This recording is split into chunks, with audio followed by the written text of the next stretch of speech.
April 21st, 2026. This is the monthly meeting of Hardwick Electric Department. We have all the commissioners except for Jake. So Miles is here, Roger, Reno, myself, as well as our manager, Scott. And I'm not sure what your actual title is. Controller. Our controller, Renee. So we have a quorum. We also have someone from the public here. And I should remember your name, but I don't. Stu Arnold. Stu Arnold. What a great name. Okay, so the first item is the agenda. Everybody changes. Oh, and Jake is here too. I should always wait for you till 6:05. Any changes to the agenda? Anybody have any modifications? That's terrific. I guess we're up to public comment. So Stu, you're here for a reason, I assume. I'm here just to stay in touch. I don't have a specific reason that I know of from last month, but I'm always want to be listening to the possibility of what we're going to be doing, in particular around the Caspian Lake Dam, but at the Jackson Dam review of the exploratory results they had, a little off commenting said that there's talk a little bit about how do we do one committee of one dam, or do we do one committee for all of your dams? And so these are just curiosity questions. Don't want to stay out of touch in anything more than a month. So I'm going to be here every third Tuesday, just to keep up to date. If there's active things going on, then we'll have things to report. But I don't have any specific active from the Caspian side, other than the lake is up good. It's 17 inches over the spillway lip. We were 13 inches below the spillway lip in October, so we've had a 30-inch rise since October from the drought occurrence. If you care, historically that's probably been the low for 10 to 12 years that we've been tracking it. John Schweitzer has been diligent about twice a month tracking of the lake level. We did have highs much higher than it is right now, probably 1.5 feet to nearly 2 feet higher in 23, and then 24 it wasn't quite as high after that second storm. So we know, we're kind of figuring there's about a 4-foot range from the lowest of lows and the highest of highs in the last 2 years, 3 years. So this is just data for you guys to know what's going on with the lake level, and how that impacts the dam there, with its condition and all. So we're caring and concerning about it, and we want to, as I said many times with you guys, just find a common pathway to rectify and give the best outcome some years from now. Yeah. This is Paul. He's also been attending regularly to kind of hear what's going on. Well, can you give us your last name for our minutes? Sure. Briere, it's spelled B-R-I-E-R-R-E. Thanks so much. Thank you. Paul's been here at least half of the meetings since October, maybe more, maybe all, right? Hardwick? Yeah, at least this one. I've been to a few of them, yeah. Yeah. So he's active, exploring some outcomes that we think about, engineering firms that we might consider in the future, just getting to know who they are. We're exploring, we've talked to the city of Leeds and towns on the insurance costs and possibilities. So we're gathering that data to know what a change might look like to Greensboro if there was one to come. Thanks for Do you have anything to report in that regard for the last month? No, no decisions have been made about how to package things. I know the select board and the commissioner will be having a discussion at a special meeting coming up, a joint meeting in executive session to deal with the legal issues around, to discuss the legal and real estate issues. Okay. So it won't be a public meeting. Okay. but nothing, I don't suspect, we'll be taking their lead on that, I suspect. And I don't suspect any kind of direction about to package, to not package. I don't think anything will happen until after that. Okay. So is that in the next, would there maybe? May 13th. May Yeah, I 13th. think it's like May 13th or something like that. I don't know. That's inside a month Yep. from now. Yep. Meeting with you, so we might hear something from that if there's something It out of. depends on what comes out of that. Who knows if it'll just be an exchange of first discussions and to be followed by something else, publicly. They wouldn't make a decision in executive session, they can't. So I don't think we have any idea what would come out of that meeting yet. I think that's fair, unless you all have insights, I don't. None. It's worth, just since you two are here, the Vermont Public has become interested in all of these sort of former flow control dam hydro facilities, like all of the ones up here, and so they're working on a story. I don't know if it came out today or if it will come out soon. I talked to them for probably half an hour, Okay. and they're interested in Caspian and just all of them. So, it's an interesting public interest story. Like, what do you do with these dams that were built for one purpose, but now they don't have that purpose? But Yeah. there's interest groups and all kinds of parties, and it's a nice story for that. So, A lot more activity on dams now than it was a year, 2 years ago. Yeah, so I sit with FOVLAP, which is the Federation of Lakes and Ponds, Vermont Lakes and Ponds, the acronym. And Pat Schwazi is the chair of that, and that's been an organization around for quite a long time that collectively is a federation of lakes.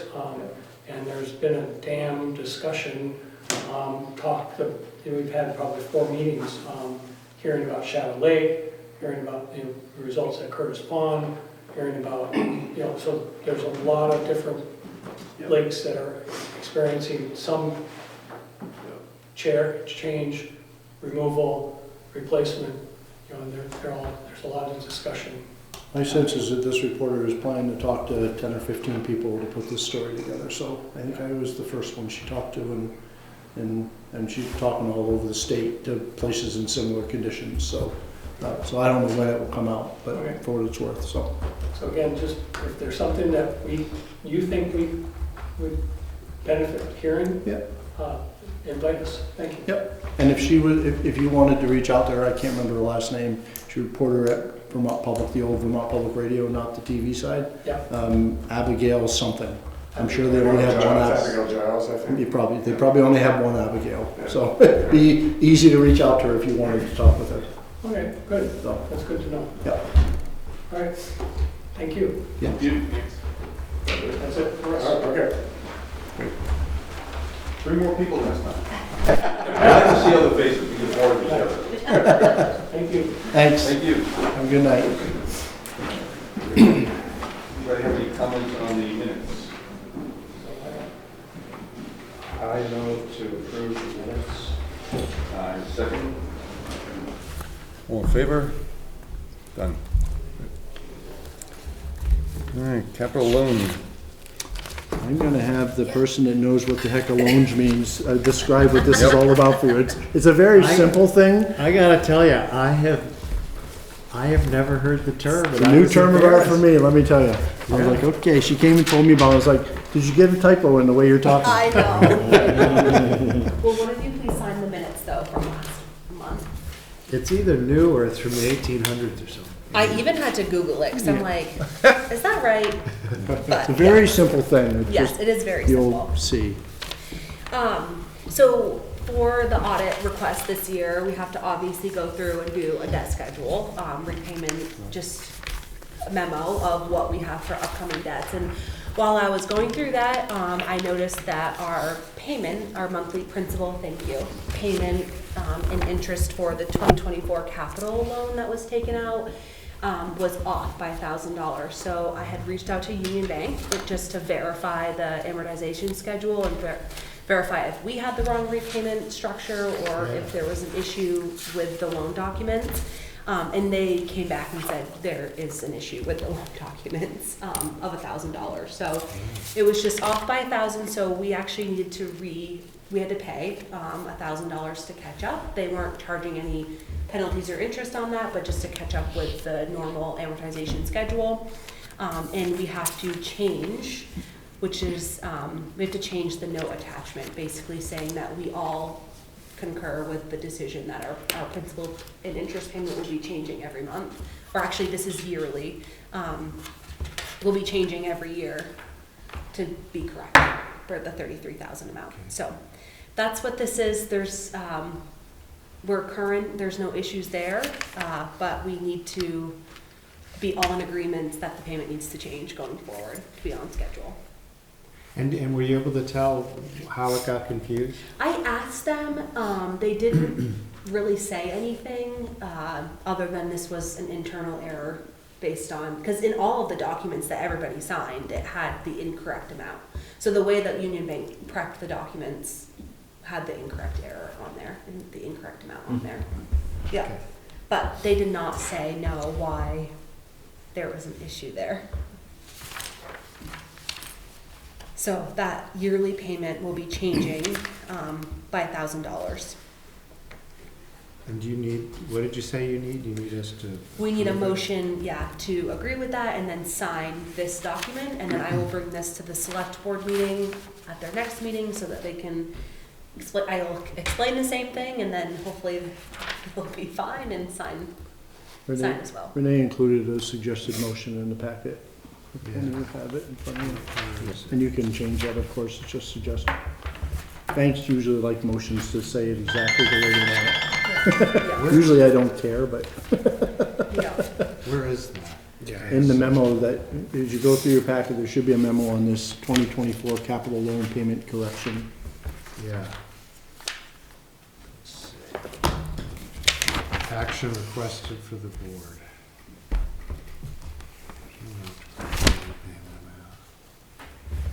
It's right on the memo from Renee directly. Yeah, the last line, so we make a motion to approve and sign the allotted for Union Bank capital loan to correct the annual repayment requirement to be $33,822.01, effective April 21st, 2026.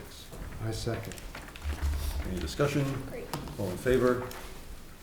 Done. And here's this routed for signature, please.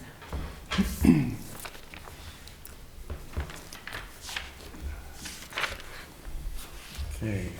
I guess we all know about the May meeting that's coming up. Yeah, so apparently there's a special town meeting being held on the 19th, which I know at least, I've heard from at least one of you that you want to be at, and it just seems like we shouldn't compete with this is not just a select board meeting, I it's a was gonna special bring it up town anyway, meeting. yeah, that's. So I put out a few nights that I know I have a wacko schedule. I can probably move other stuff around, but if you wanted, we could cancel the regular Was meeting. 5/26 one of the dates? Yep, 26 work. I nominate that date. Works for me. I can do that at the moment. I'll make it work. Yep, I can do that. Right, to change a meeting, to call a special, no, I can call a special meeting, never mind, I don't need a motion. I put it on the action item, but, because I was thinking I'd need it, but we can call a special meeting. So So you just 26. cancel the, we'll cancel the regular meeting, and we'll call a special meeting. That's the way that would work. Thank you for proposing dates, Scott. Yep.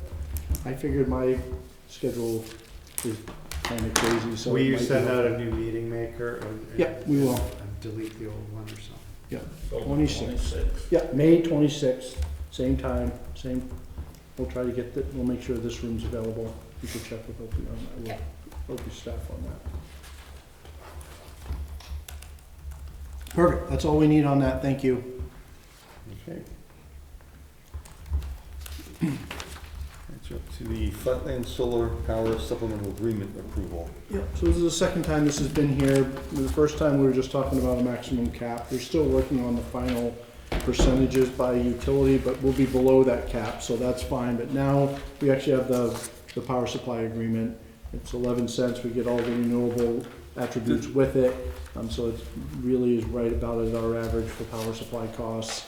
And should get us, depending on how that final ratio comes out, in the 2034, 2035 range to have the right tier 2 credits from solar. So it puts us, so we have some runway in front of us, only so many of these projects happen. So I certainly recommend it, and we talked about it the last time it was here. And this is the agreement we've been signing? Correct. Because, Yeah, does it say, I couldn't find 11 cents in the agreement. yeah, it's in there. It's in there? Yeah. Okay. And you're, I think as I recall the title block, you're authorizing me, yeah, authorizing the manager to sign it. And there's another thing here, it says there's an additional 1.25 cents. So that, we pay a fractional share of that based on our percentage. So we'll pay like a tenth of that. Oh, okay. So it'll be like a tenth of a Okay, so cent. it's not another 10, it's not It's 12 really cents, still budget 11 less, plus minor amount, okay. So that's why I didn't bother doing the math, because we don't have a final ratio. Yep. So we'll pay whatever our fractional share of that 1 cent is to the host community.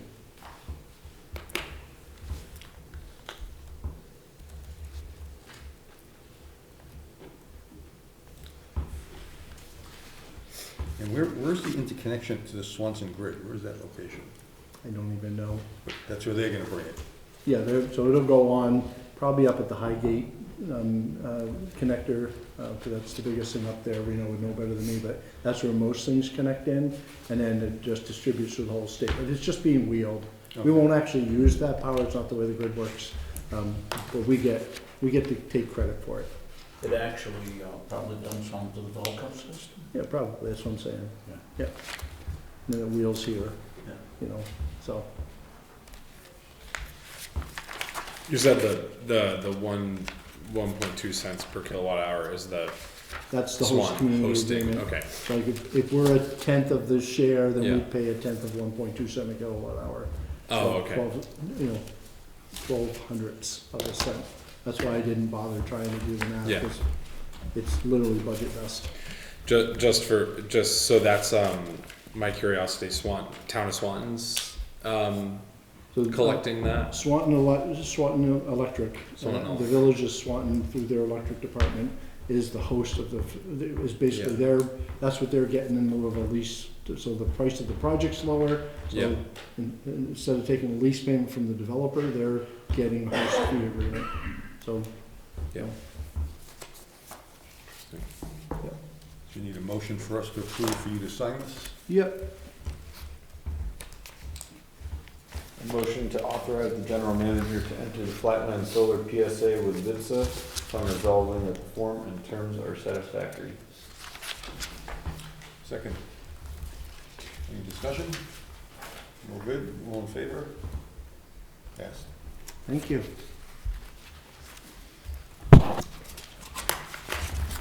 AMI. So, we've been talking about this for a long time, and sometimes these things take so long you forget what's going on. So, but this advanced meter infrastructure project is about to get kicking. As you can see from the memo, it already is behind the scenes, but it's coming to life. There's a lot to it. All those repeater devices are going in the air. We're way over halfway of getting those installed.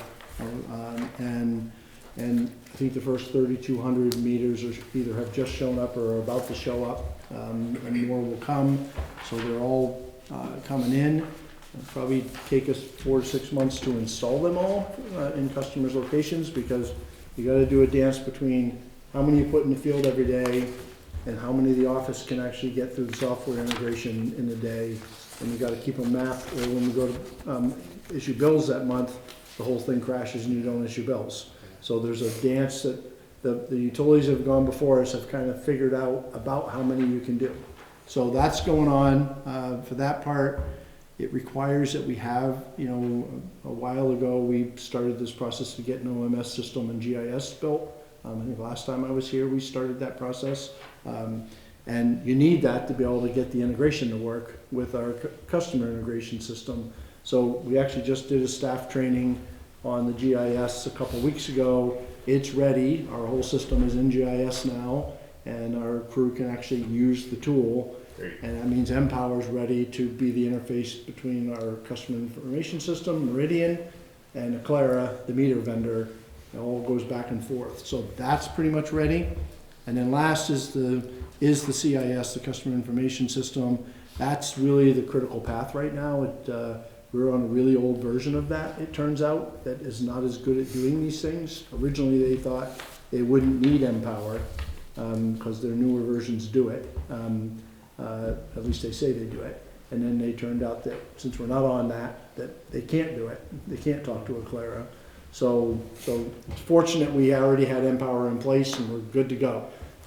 But even so, getting the CIS ready for that, Renee's been starting to work with the consultant team on that, is probably the critical path right now. So Renee, I think, sent around a little chart that helps you see all these moving parts. So importantly, once we feel like we're 60 days out from doing mass deployment, not the meter testing, but when we're 60 days out, we have a requirement to vote, which we want to do, but we also have a requirement on certain topics to start engaging with our customers, letting them know this is coming. We're required to offer an opt-out for customers that don't want to participate, and have a process by which they can opt out if they so choose. And so we have to do that about 60 days in advance. So I don't know if we've got the documents here. I know in Morrisville we got all of that outreach documentation literally today, this morning, because we're a little bit ahead of you in terms of deployment. So in the next week we'll start that process of communicating. So, and then you'll be next. So part of the reason for the update is a lot's happened and there's a lot of moving parts, and part is I don't want you hearing on the street that we've put out all this marketing stuff and you never heard about it. Not a good way to be a commissioner when people are coming up to you on the street. What's this all about? So that's the current status, and happy to answer questions and You know, anything you want. I didn't think of this in our earlier discussions about AMI, but I was just thinking about what would people likely ask when they get that information.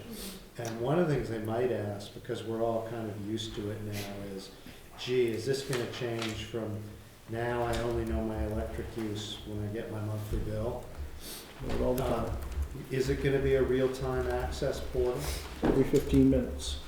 And will the consumer ratepayer be able to sign in somewhere and say, oh, that's what I've used so far this month? Or Yep, there has to be consumer hubs with it. Right. Yep. So that's coming when it's all, When it's all done, All so, done. you know, say 6 to 8 months from now, Yeah. when it's all done, people should have access to that at the latest. Great. And then that sets the table for us to be able to start creating demand-side management Yeah. programs with people, so energy so resource for management people, system. when you're giving them the opt-out, they should be aware that if they opt out, they're denying themselves. Correct, that's a key part of it. A lot of places have 2, 3, 4, 5% opt-outs at the beginning, and then when they start, mostly because they're worried about Big Brother, or they're worried about radio waves, or, you know, all of which have answers. But some people won't want to hear that at the beginning. And then they realize, well, I can have more access to information, and I can lower my energy bill. Or once all this is in place, we could decide to have a consumer battery program that we can use when we need to beat the peak, and we can pay them for access to that. And the rest of the time during an outage, they have it, right? And a lot of these exist. You can't do it without this infrastructure, because otherwise you're paying people to have a battery at their house that we get no benefit from, right? So there's a lot of, that's just a couple examples of so what tends to happen is that 4 or 5% goes to about 1/3 of 1% of people that just don't want anyone in their business, and that's fine. You know, again, they have a right to opt out. So it declines over a couple of years, is what generally happens. And so once we have this in place, we think there'll be changes that we could do to the rate structure? Yeah, one of the things we could then do, and it'll be a big lift, and the folks at VEPSA are just starting to talk about, is we could then do a class cost of service and create a whole lot of new rates, but you gotta start with the class cost of service. It's like an appraisal in town government, right? It is the residential and the commercial rates, are they each paying their fair share of paying their own way? You gotta get, the state will require us to make sure that all of our different rate structures we have now are fairly applied and everyone's paying their own share. It hasn't been done for like 20 years in electric. So you do that first, and in the process of that, then you can think about new tariffs, you can modify tariffs, you can modify fees, you can do all sorts of things to encourage or discourage whatever you're trying to encourage or discourage, right? So that all becomes possible with this. Yeah, excuse me. I think the battery is a great, more like physical infrastructure opportunity for customers. I think for solar too, it sounds like this will impact how we can set up solar and potentially make it a little bit cheaper for folks with, say, long driveways to have a single meter. Yep. Am I understanding that? I had a think so. customer say that was a challenge with their interest in solar net metering, was that they felt they had to do additional runs and more conduit than they thought was necessary. So that would be a great thing to market, and I think it'll be a good opportunity. The other thing for folks who might not be looking at their power bill so much, maybe they're renters or they're not quite as in tune with that, they might be curious about the, I don't know if you call them base stations or the communications DCUs. going up on the DCUs on the poles. Yep. Am I right in saying that those are pretty noticeable, right? Very noticeable. They're like in Wolcott, there's a few on the drive, so people who are interested in what's going on. I actually had another friend ask me, oh, what happened with this, there was a camera on a pole or something else. Oh, yeah. I don't know about specific That's cases. a different thing. That's something that we put up for the town to be able to monitor the river. Okay, that's great to know. Yeah. So thank you. So, but that's a perfect example. I was getting this question. So someone might say, oh, what's this big box up there? Right. So just including not just as a ratepayer for the marketing side, but as sort of someone looking around seeing. Are they the two rectangular Yeah, I think so, yeah. vertical? It's got 2 antennas. Yes, Yeah, stay two straight antennas. up, Yep. They went on our road. Yep. My road's a pain in the ass for Hardwick Electric because they serve 3 homes. Yeah. We have, it may end up a little higher, but right now I think we're at 47 is the number of those that we have to put up in our service territory to be able to get to everybody. And it's just because, as you all know, there's a lot of mountains, a lot of cragginess, and you know, it's hard. And We do know because we have cell phones. Yeah, and I predict that the 47 that the consultants told us to put in will probably be light. Yeah. I suspect We'll we'll find holes. end up somewhere in the 50s, Definitely. and because there'll be places we can't get. That's right. You know, I And think. Scott, remind us how we're accounting for replacement costs on those? I didn't hear you. I'm Can sorry. you remind us how we're accounting for replacement costs on those? On the On the which thing? DCUs in On the particular? DCUs? Yep, so when we have a repair, that will be on us. So they're fairly expensive, they're $6 or $7 grand, but most of the time we expect we'll be able to repair them. Mm. So one of the things we're working on is how are we gonna do the repairs and where are the spare parts going to be. It doesn't make a lot of sense, because they're fairly expensive, to have every uni have 1 or 2 of those sitting on the shelf. So we're talking about ways to regionalize that. And so Morrisville's talking about having both a complete extra DCU and a bunch of parts. So essentially what would happen is nobody wants to go take their gloves off at 10 below 0 and work on tiny electronics up in a bucket, right? So we've been talking about it, very easy to put, once all the brackets are there, to take one off and put it up. You have a complete one ready, you go grab it, you go put it in, you take the other one down, you take it back to the shop and we repair it. And it's ready for the next people. So that's the methodology. And so we're talking about, like Morrisville's talking about having that available for all of us on the Lamoille River.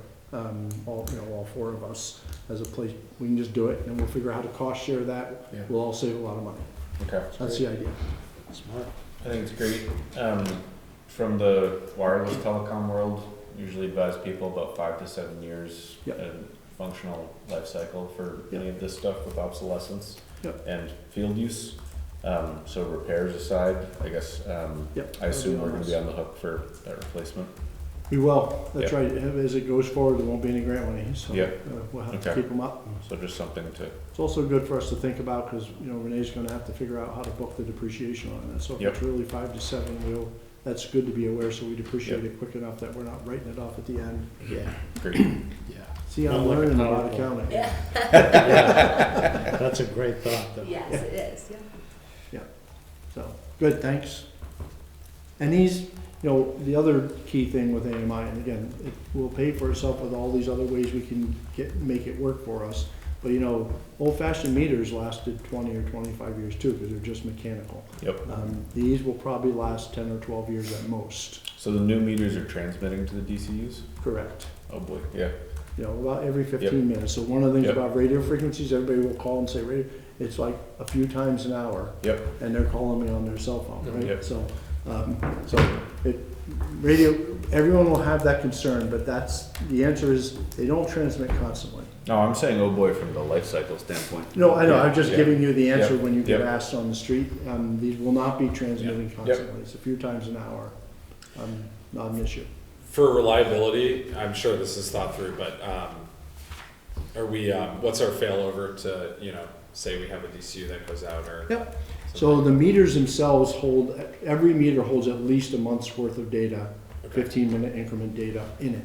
So, and it's longer than that, but it's at least a month. So long as you can get it repaired or replaced in less than a month, there's no data lost. And by design, will we have a couple that probably won't work this way? I'm sure, particularly in our service territory. But they're designed to always be, every meter's supposed to be able to talk to 2 Yeah, ECUs. So you always have one, even if one goes down. We'll probably have some places where that's not possible. and we could send someone out. And you could always send somebody out and grab it that way. Great. Yeah, so, It's wonderful that this is happening. Thank you. Yeah. yeah, sure. And from a finance perspective, on the balance sheet, I know it's kind of at the end of your packet, but if you want to look at the accrued AMI financing, it is there as a liability. So just as soon as we get the bills from BEPSA, we are logging those as a liability, which would not be converted to a long-term note until after every muni is fully implemented into the AMI infrastructure. So it will be probably next year, if I had to imagine. So we're not dispersing any cash Nope. until that time? Yeah, Yep. correct. Go website. Yep. Exactly. Yeah. And we may be, because of some of the issues we've had, with the CIS, we might be the last one to finish installing meters of the VEPSA members. And we were the last to sign up Sure, also, sure. as Yeah. Makes you'll sense. remember. Yeah. We kind of said no and then we That's said fine. yes, so. Yeah. And obviously more to come with that as Yep. the time approaches. But just if you want to keep a close eye on what has been accumulated already, it is in that account on the balance sheet as soon as we get those invoices. So more to come. All right, All right, finance report. finance report.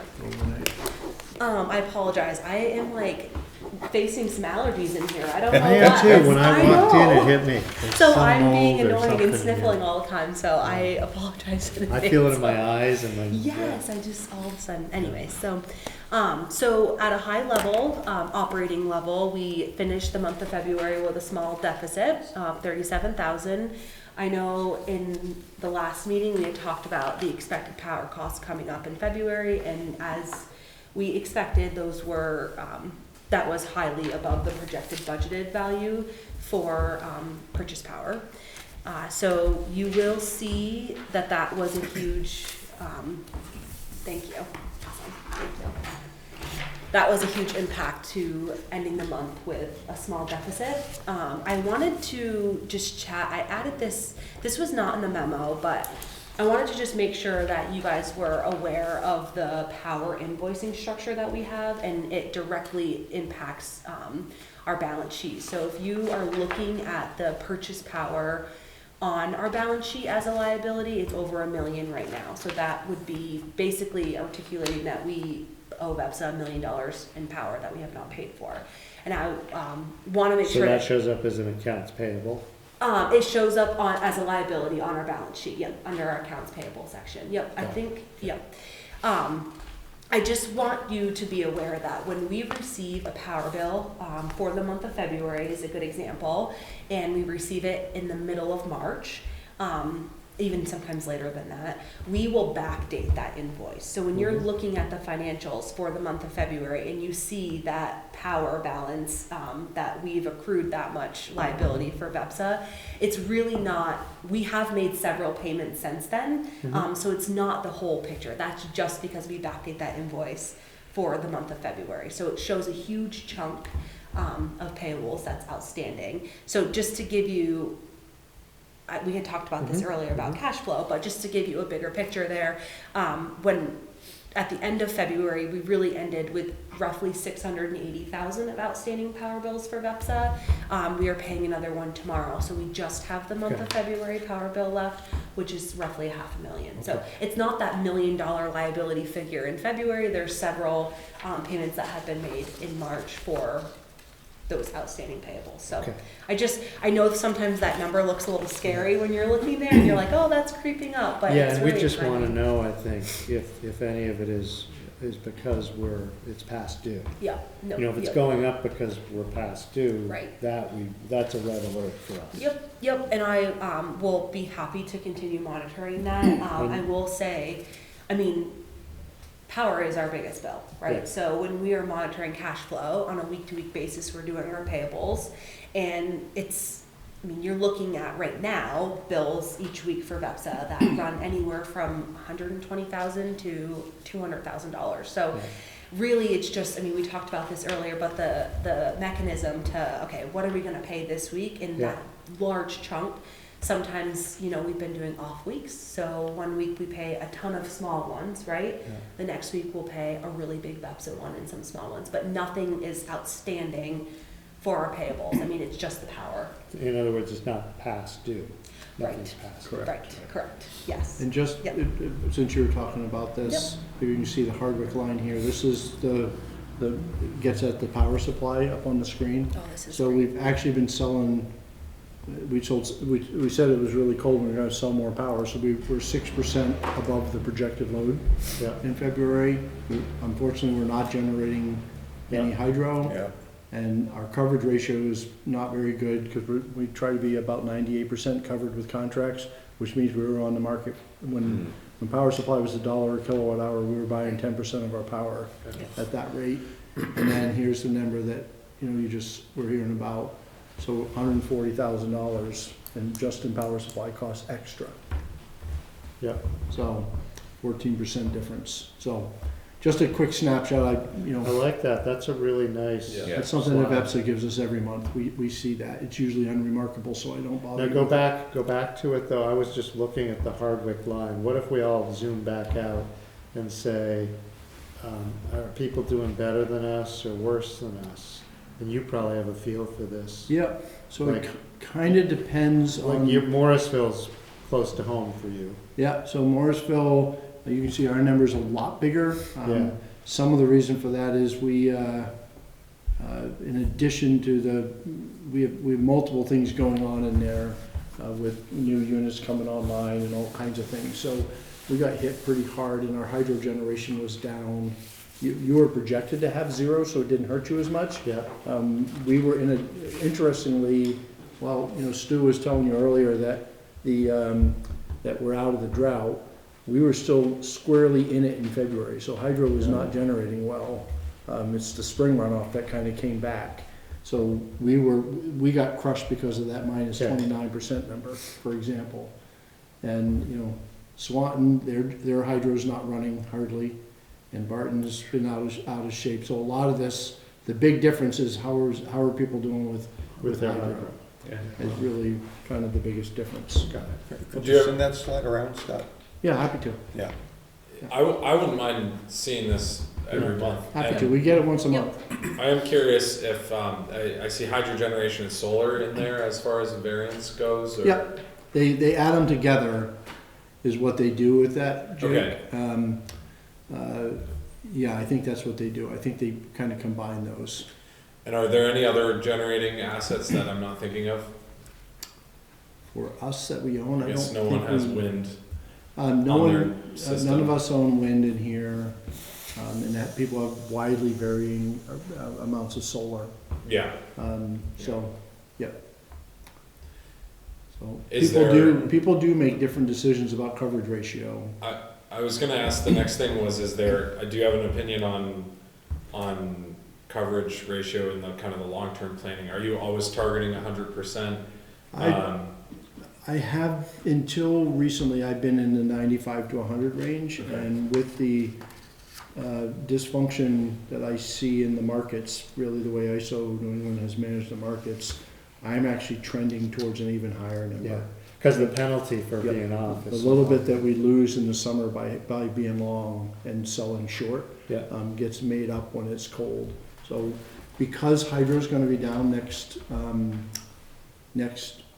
winter again, I actually just worked with VEPSA to put together a short-term contract, so we get a piece off the spot market. So we did a 9-month contract, based on the futures values, which is still high, but nowhere near what it spikes at. So that actually is right. when you say you were doing it, was you doing that just for Morrisville or also? No, that's for here. Good, Because we still have our hydro in Morrisville, but good. our hydro, I mean, my guess is Pottersville comes back on something like mid to late 27 at the earliest, is my guess.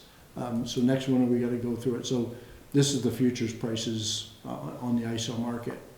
So while it's still high next winter, you look at what happened this winter, right? Well, And so if I can get a blended contract across these months, it's a much lower rate than paying that rate.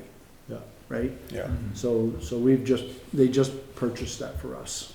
Well, To I don't improve that recall, ratio. Michael or other commissioners, I don't recall us in our dialogue as a commission with VEPSA ever shying away from a high coverage. In Right. fact, when they were here, It was the typically, opposite. we were taking the opposite view. We were trying to push them. Higher. And they acknowledged that at our most recent meeting Yeah. and said, yeah, we'll work to it.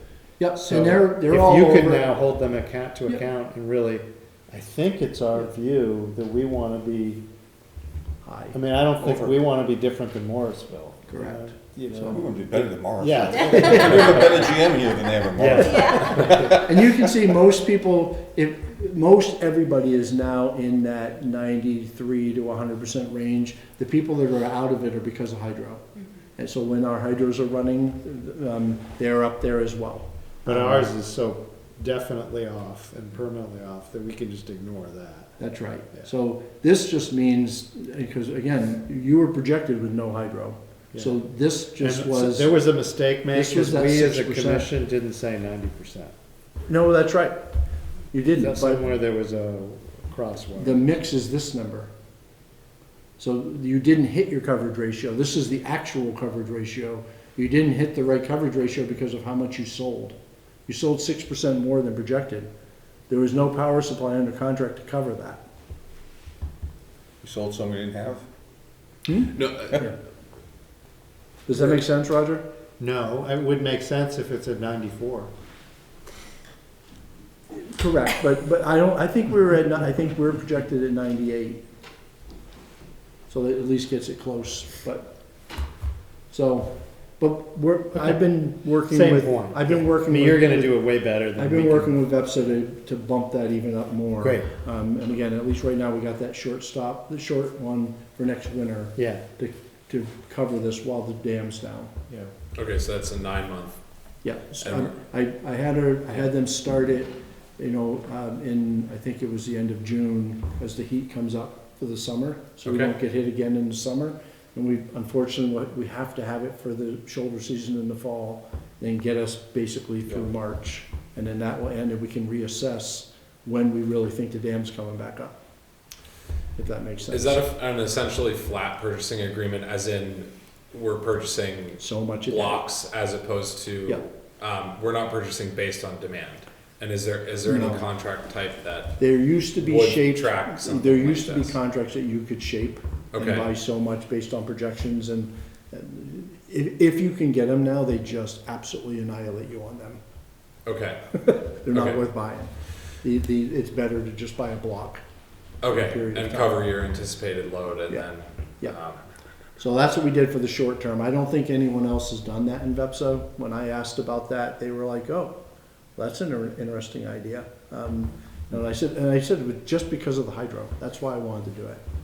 And my recollection of that VEPSA conversation was that they were anticipating medium-term difficulty achieving their desired high coverage ratio because of the expiration of long-term contracts that we and many others were involved in.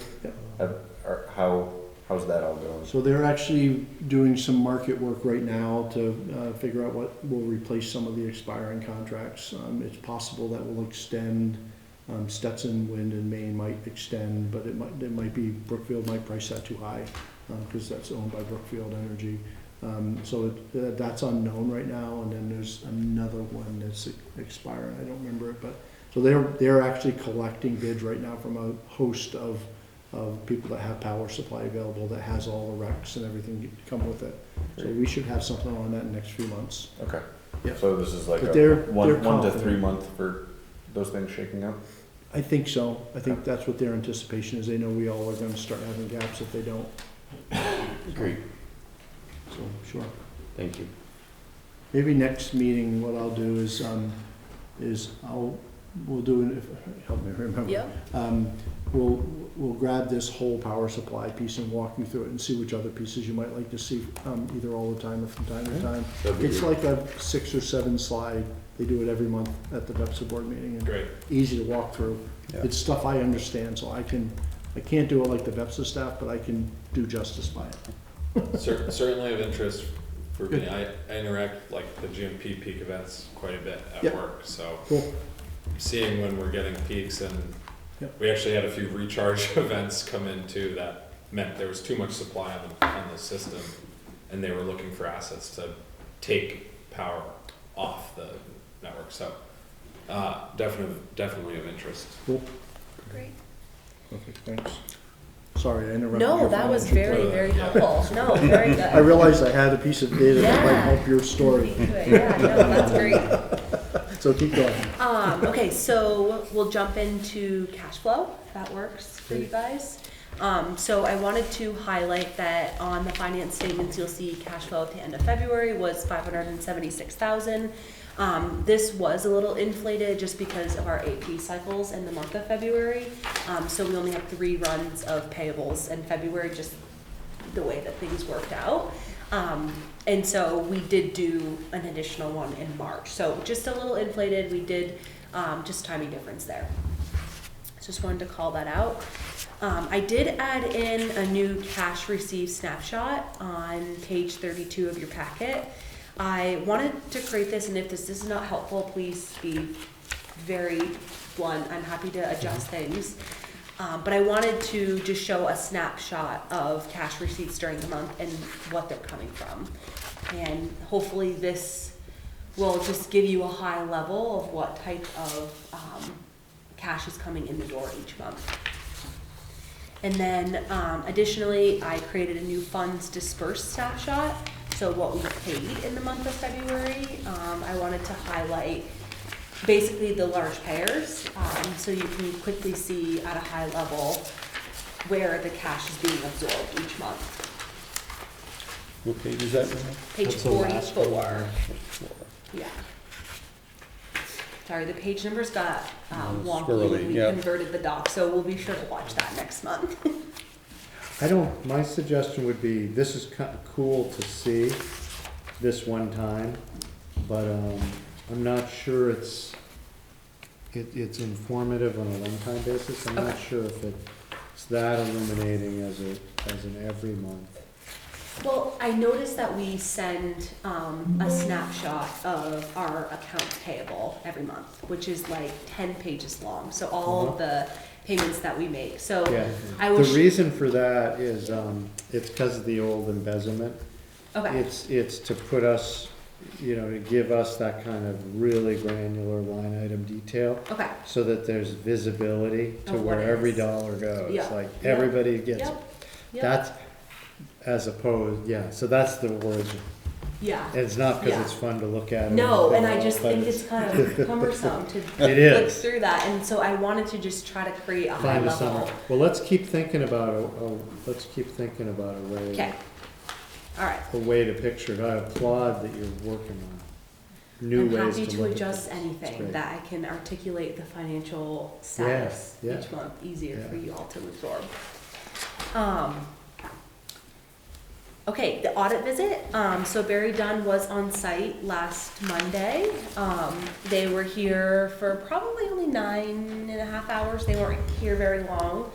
But it was it was very fruitful. There was lots of great conversations, and they spent the majority of the day just having conversations with management team, testing some processes, just overseeing some of our common day-to-day duties that we do. Great. And they're estimated to finish the audit at the end of May. Great. So we should have more information within the next couple of months. I did send them a follow-up email, just thanking him and if there were any outstanding deliverables they were looking for. And so right now they're good to go. They'll just finish conducting their testing, and then we'll hear from them. Great. Yeah. The Meridian contract was executed, the extension was signed, and so at a high level, we did do, Scott had mentioned this in previous month's meeting, we did do a shorter contract term with them of just 24 months, and so that did raise our monthly cost to $300, so $3,600 a year. So just wanted to give you that bit of information. So it's on your radar for the next commission meeting. One of the line of credits is expiring early June. So June 5th is the expiration, the maturity date for the line of credit that has the $470,000 balance, $75,000 balance on it. I did work with Union Bank last week to get them all of their required documentation, which is like the cash flow certification, all of that fun stuff. So they have it, they're working on the loan documents, and they will be ready for the next meeting for signature. Then we'll kick it off to select board with hopefully the time frame of being before June 5th. Yeah, that's important. Yeah. It's gonna be tight, right? So Gotta the be next tight. meeting's the 26th of May, Oh, and we wanna get it done by that's a June 5th. good call, That's gonna be Michael. tough. Yeah. What is but no, they meet the third week of May. Well, we're gonna be with them on May 13th, An executive session. so Can you do that in Could we? executive session? No. can't. They Well, they would- could notice an item before they go in executive Yeah. session, so Why we'll don't we Okay. try to do We'll that? try. Just Okay. force it in there so I'll we work get it with done. Union and Yeah. see, okay. And If since that we have to doesn't- get them anyway. If that doesn't work, it's Yeah. not impossible for us to do this backwards. It's not normal. Yeah. But like, if they met a couple nights before us, they could actually approve it first. Yeah, and then we And they can could sign it. condition it on the approval of the electric commission, right? And the normal way is the way we do it. Yeah. It could go the other way. It's not impossible. Yeah. I just recommend, especially it's new select board members. Yeah. Yeah, they- Have it really clear whether it's a continuation of an existing, and Yeah. I don't know the new select board members, if Yeah. one of them's Yeah. um, Yeah. a fiscal hawk, they might Yeah. be. Yeah. Yep. Whoa, that's a bunch of money, Yeah. what are we doing? Yep. Yep. So, Yep. something No, that absolutely. Yeah. Okay. kinda makes it really dead clear. It's difficult it's not difficult, I shouldn't say that, but it's, with Union Bank, we have to apply for a new one every year. It's Mhm. because of it's because it's a short-term note. So I try to refrain from like the renewal language, but really that's what it is on its face, right? We're Yeah. just transferring it into the new one-year term note, but we have to reapply and do this whole hullabaloo. So yeah, trying to frame the right language for them to understand really what it's, Okay. what Yeah, it's doing. it's not new, yeah. Right. Renewal or Yeah. continuation Yeah. or some kind of language like Yeah, that yeah, should help good, make that clear. thank you. That's the second difficulty, Yeah. albeit minor, that you raised with Union Bank tonight. Yep.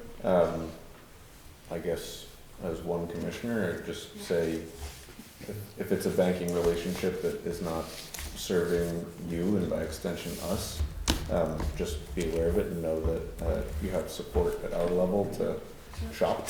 Okay, Great. thank you, yes. Yep. Appreciate that.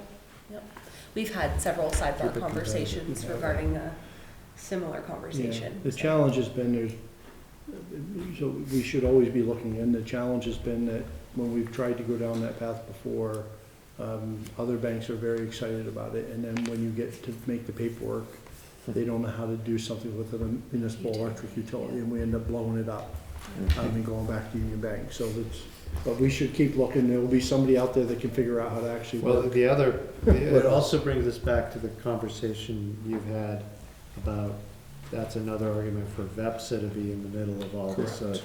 each muni isn't out there bouncing around the Correct. banks. Exactly, and they're continuing to advance that, there's Yeah. some, I can talk a bit about why that's advancing when we get to my report, but, Yeah. and so I'll write myself a note. That's Great. Great.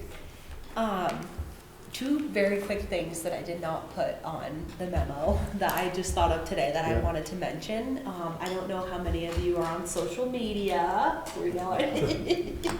I know you are not, but we are really trying to ramp up our community engagement. I know that this has been a topic Good. in the past, so I'm not sure if you've seen that, but we've been trying to highlight different things that are going on, and Lineman Appreciation Day was last week, so, Good. I didn't catch that. oh, good, yes, yes. Somebody probably forwarded it to us. Well, we had to take it in front of the carrot truck, because, I see yeah, that. yeah. Getting them all to smile, I'm like, smile, say cheese. That's great. And then the last thing I just wanted to mention, in effort to promote just greater financial transparency amongst our team in-house, I have been circulating the financial report around to just some of the management team. So they're now hopefully reading those and going to be asking questions and digesting the same information that you all do. Fantastic. Great. Perfect. Thank you, Renee. Yes, Renee is a very busy person. Have you on board. She thank you. came in at a moment when there's an awful lot going on between audits and Yeah. financing and just a whole lot of stuff. Yep. So, Yep, so it's good stuff. I keep telling her that, she doesn't have to fix, 20 years worth of work in 2 weeks, so. Yeah. Yeah. So, but it's good, it's good. All right. General Manager's report? Sure. Did want to spend a minute on the hydro FEMA thing, so, only because I'm being cautious and I want to make sure you're comfortable with me being cautious. So, I had anticipated bringing the engineering contract to get, the design for the hydro plant, going.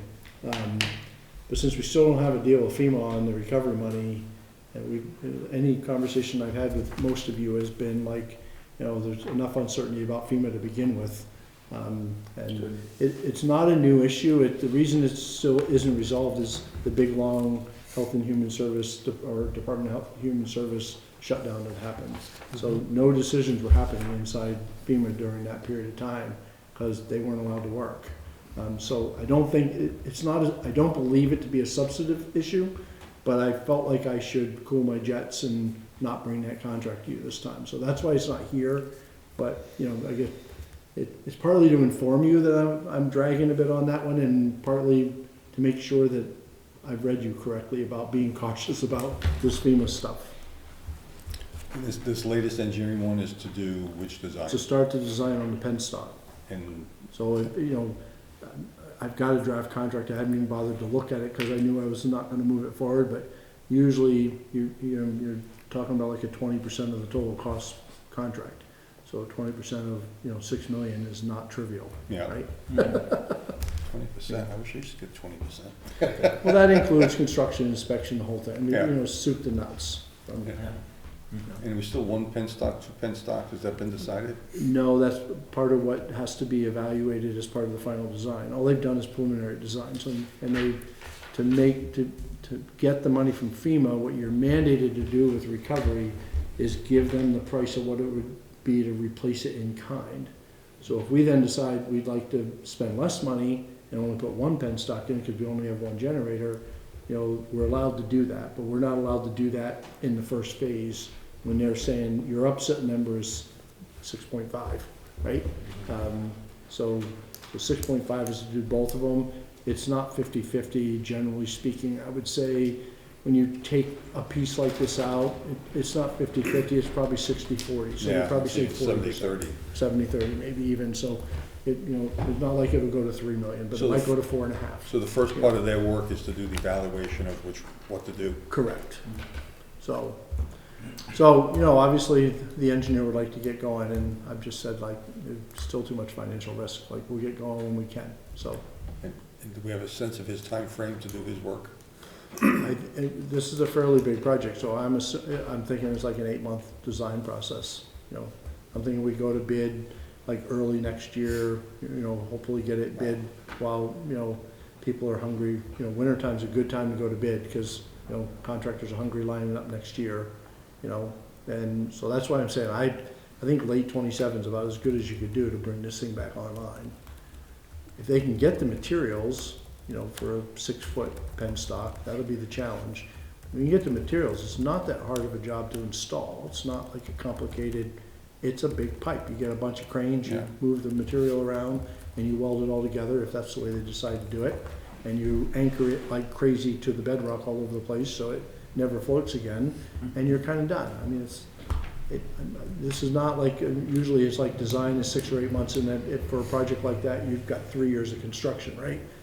I think the construction and the engineering are about the same timeline. That's just my intuition as an engineer, I could be wrong. Does it make any sense to take off that first chunk of their proposal and do the analysis to see whether we're 1 or 2, so, I'll talk with them about that and see if they're up for that. and see what that's worth? Yeah, get So we something keep going. pushing it down the road. If we can get the first piece done, we know where we're gonna go. I get it, there's a piece of me that wanted to do that, and, there's a piece of me that just doesn't trust the FEMA process. Right, I mean, not the whole thing, but maybe just the upfront part. I get it, no, I get it. Well, let me take a look at that, that's good Am advice. I interpreting correctly that there's not any preliminary designs that something might be changing because of an actual, say, river changing or something? We're missing a window where No. there's a disadvantage. The nice thing about this, which is kind of unusual when you're working near a river, is that this penstock doesn't sit really very near the river. So like usually when you're near a river, you're trying to time when you're allowed to be in and about the river. We'll be off to the side of it, so so we won't have to miss the critical times of year where Yeah. you have to avoid. So Okay. that's the good news. Yeah. So, let's see. I think you heard that the new truck came in, which is great news. So that we'll retire the old truck that every time we do oil changes has a whole lot of metal filings in it, which is not good for a truck. And we do have our deficiency study, the first draft. So that's an analysis of everything that needs to happen. This one was done in a way that combines a deficiency study with getting ready for the future study. So this will have both. What do we have to do to get ready for electrification and fix what's wrong today? So it'll be everything from improving the regulators down at the Wolcott substation so that can take our whole system, so that within 2 or 3 years, the recommendation is going to be to replace the Hardwick substation in total, because it's at the end of its life. And so before we can take that off, we have to improve Wolcott so we can handle the whole system, to reconductoring, to substations all over the place, to control technology. So it'll all be in there. Once we get it finalized, we're having a big meeting this Friday internally. And once the engineer then goes back and does a final draft, we'll bring that here and walk you through the whole thing. It'll be a number that'll scare you, so, for sure, but that's the cost of starting to, one, to run a utility properly, and then 2, to get ready for all these policies dropping. I know we're not seeing here the type of load growth that Morrisville's seeing, even though we saw some for a couple of months. But I'll tell you what, like, heat pumps are us, 10 miles to the west.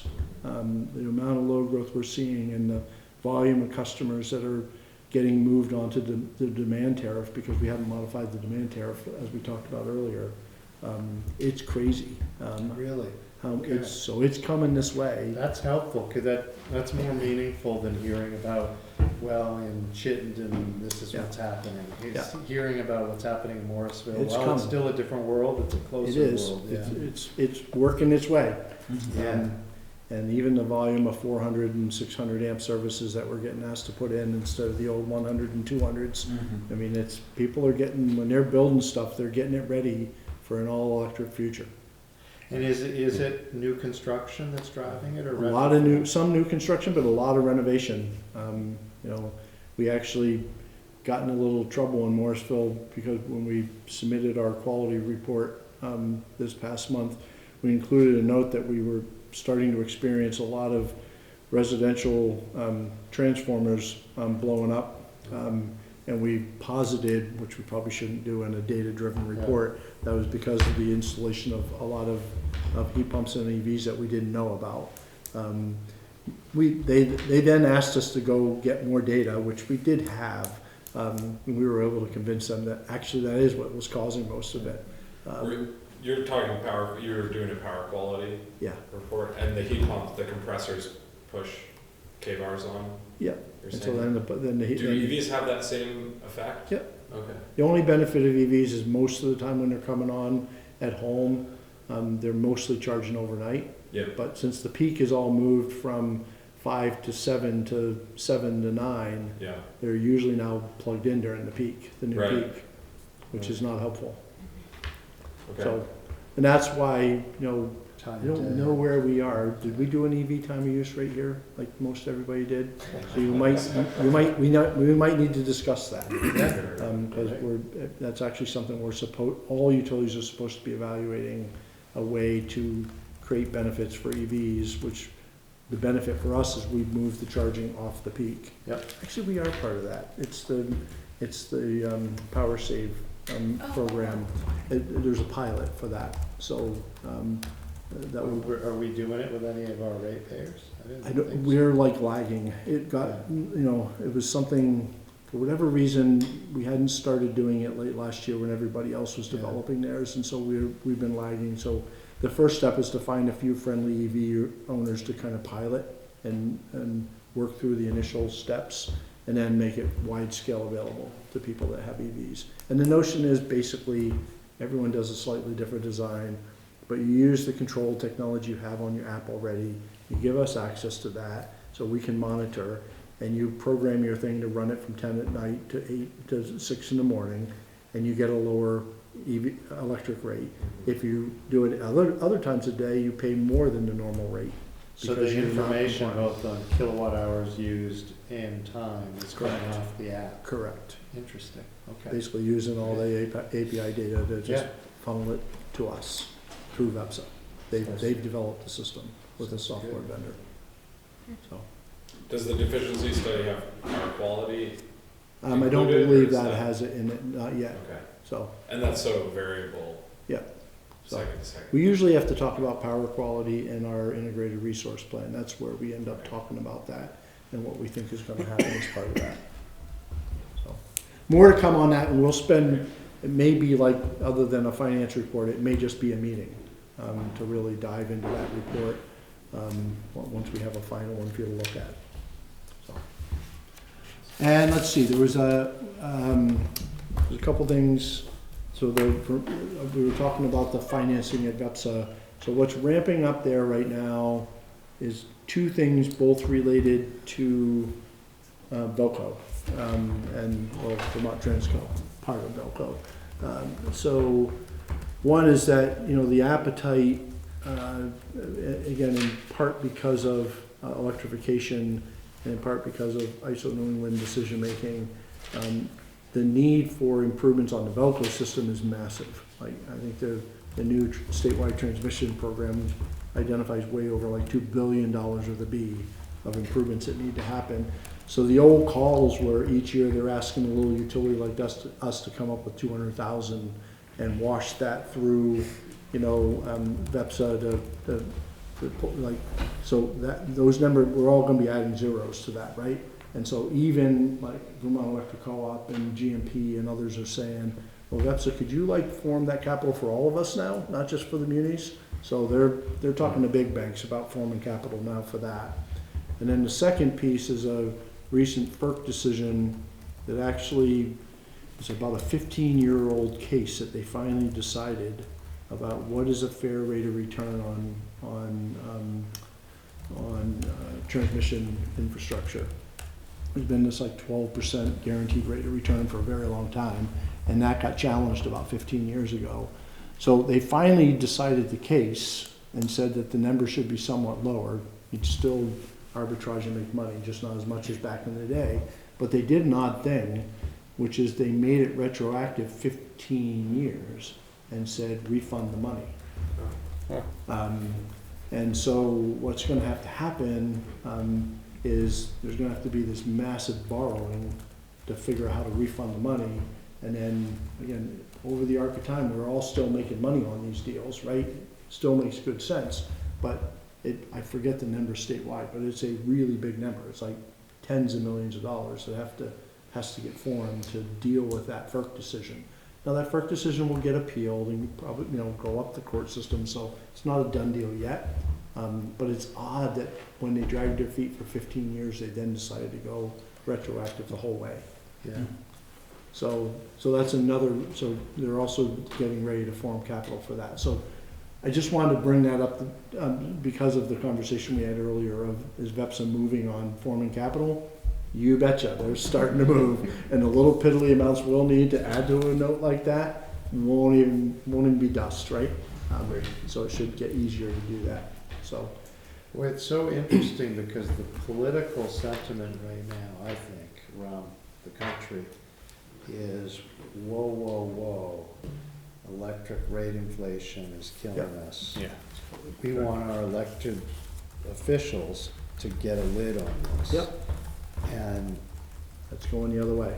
yeah, Yeah. so That's gonna push cost. Yeah. this is gonna be an interesting, Yeah. And then the other one I wanted to bring up is just a little more granularity.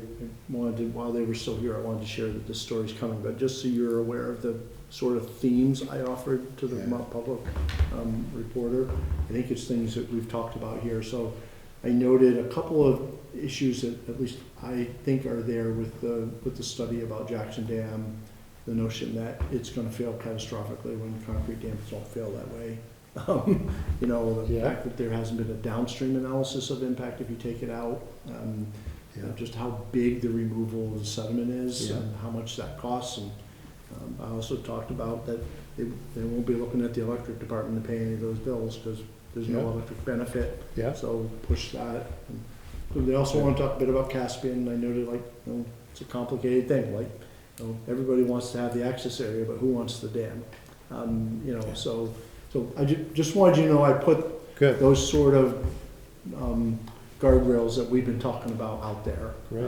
We probably won't make us friends of the folks that are pushing for removals and to have others acquire these, the Caspian and things like that. That wasn't the purpose. It was just to kind of get our message out that we're pretty limited in how much authority we have and how much room we have to move with the PUC, Yeah. right? So I don't know how that will play and how it will come off, but I wanted you to know that was the kind of tack I took. Good.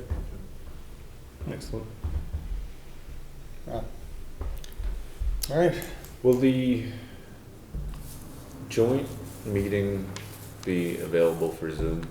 I'm gonna be out of town. I don't know if I'm gonna be able to join, but if so, I I'll would try. think so, but the select board's putting it together, so Okay. we can check. That, Miles. Yeah, we Thanks. can check.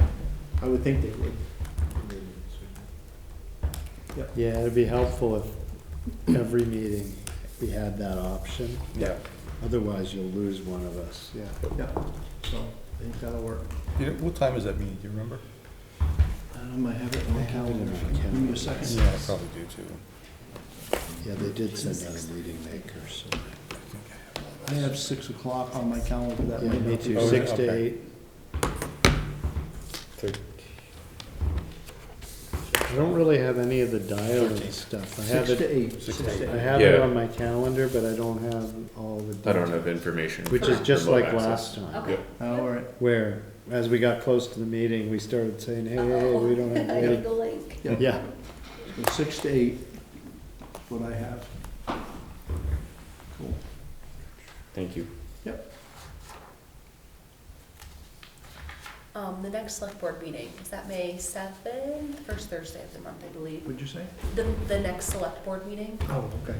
I'm not sure which commissioner is slated to attend that select board meeting, but I'm happy to take that off your hands. I'm. Thank you. sale, done, agreed. Well, I will will just be there for the finance report for the no attachment signature, so I'm happy to just hang out as you're welcome. You enjoy your evening. I will. Oh, much better. There's an Instagram thing, I thought, where some guy is sitting there, his wife comes over and says, "If you had to spend the last night of your life with A, your wife, or B," he goes, "B." Wow. Oh, I love it. You didn't get that on camera, did Yeah. you? He's still recording. That's all right. You're screwed. Wasn't my wife. Right. All right, we up to the executive session. So you actually now have to do 2 motions, at least for a piece of it. There's 3 reasons, but to go in to talk about contracts, you need a specific motion first that would be something like move to find that Hardwick Electric, the public body would have a clear and substantial disadvantage if this discussion was held in public. Right. So moved. Perfect. So Michael motioned? Yeah, And Miles is I can't second, make a motion, okay. but I can help you get it right. All in favor? I'm allowed to do that. Done. And 7:19. Yeah, and then you need a separate motion to go into executive session for, what were the reasons we listed? I think there were 3 of them, right? So a motion to move to executive session, VSA 313A, 1A, and F, and these are respectively, and A3, these are respectively contracts, attorney-client privilege, and personnel. Perfect. Do we have a second? Second. Okay. All in favor? Done.